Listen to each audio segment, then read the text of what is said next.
بھائی بہنوں، اللہ کے واسطے میری فریاد سنو، تمہارے گھروں کی خوبصورتی میرے نبی کی غلامی میں ہے۔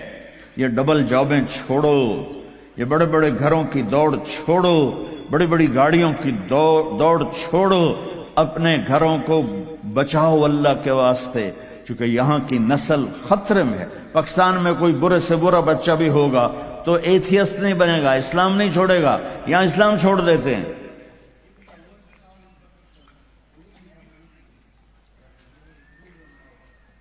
میں آپ کو اپنے گھر کی بتا رہا تھا، ایک بچہ مجھے ملنے آیا، کہنے لگا جی میں نے پورے پاکستان میں ٹاپ کیا ہے ایف ایس سی میں، اور کنگ جو ٹاپ کرتے ہیں وہ کنگ ایڈورڈ میڈیکل یونیورسٹی میں جاتے ہیں۔ تو 2 دفعہ میں خودکشی کی کوشش کر چکا ہوں، پلز کھائیں، گولیاں، لیکن وہ زندگی تھی، بچ گیا۔ میں نے کہا بیٹا تو چھوٹا سا ہے، تو نے یہ خودکشی کی کیوں یہ تو نے قدم اٹھایا؟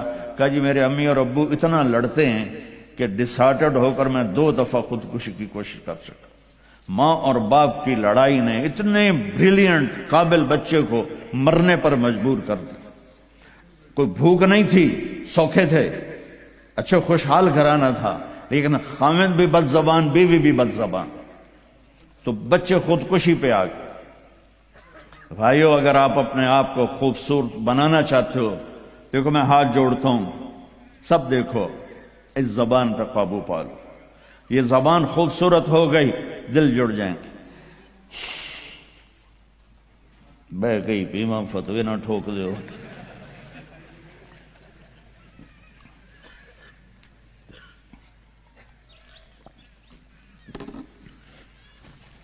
ہماری ایک دھوبن تھی ماسی شریفہ، 85 میں بیچاری فوت ہوئی، چھوٹا قد تو بڑی لڑاکی۔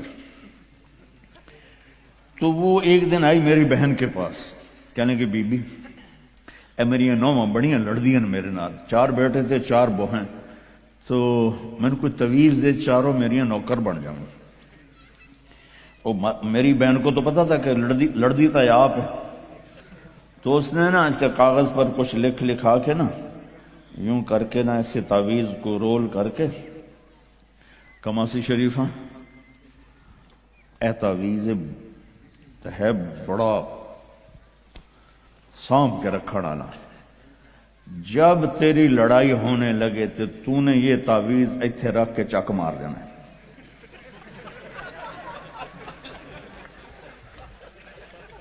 میری بہن نے کیا طریقہ استعمال کیا، ماسی شریفہ کو چپ کروایا۔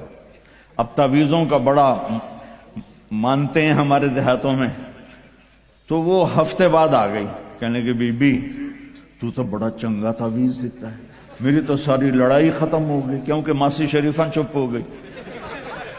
تو میں نے یہ 2 تعویذ بنائے ہیں، ایک آپ مستورات لے لو، ایک آپ لے لو، جب لڑائی ہو تو چک مار کے بہ گئے کرو، آپ کی لڑائی ختم ہو جائے گی۔ ہائے ہائے، ارے میرے بھائی، قربان جاؤں اہل بیت کے اخلاق پر۔ امام زین العابدین کو گالی دینا نبی کو گالی دینا ہے۔ حضرت حسین جن سے نسل چلی، ان کو ایک آدمی نے گالیاں دی ننگی، وہ یوں منہ کر کے بیٹھ گئے۔ ہائے ہائے ہائے ہائے۔ اس نے سمجھا کہ ان کو پتہ نہیں میں ان کو گالیاں دے رہا ہوں، تو وہ ادھر سے اٹھ کے سامنے آ کر کہنے لگا ایاک اعنی، اور میں تینوں گالاں کر رہے ہیں۔ آپ نے فرمایا وعنک اغوی، اور میں بھی تجھے ہی معاف کر رہا۔ تو ایک دم قدموں میں گر کے پاؤں چومنے لگا کہ بے شک آل رسول کے اخلاق ایسے ہی ہوتے ہیں۔ میرے بھائیوں، اپنے گھروں کو اپنے نبی والی زندگی پہ لاؤ۔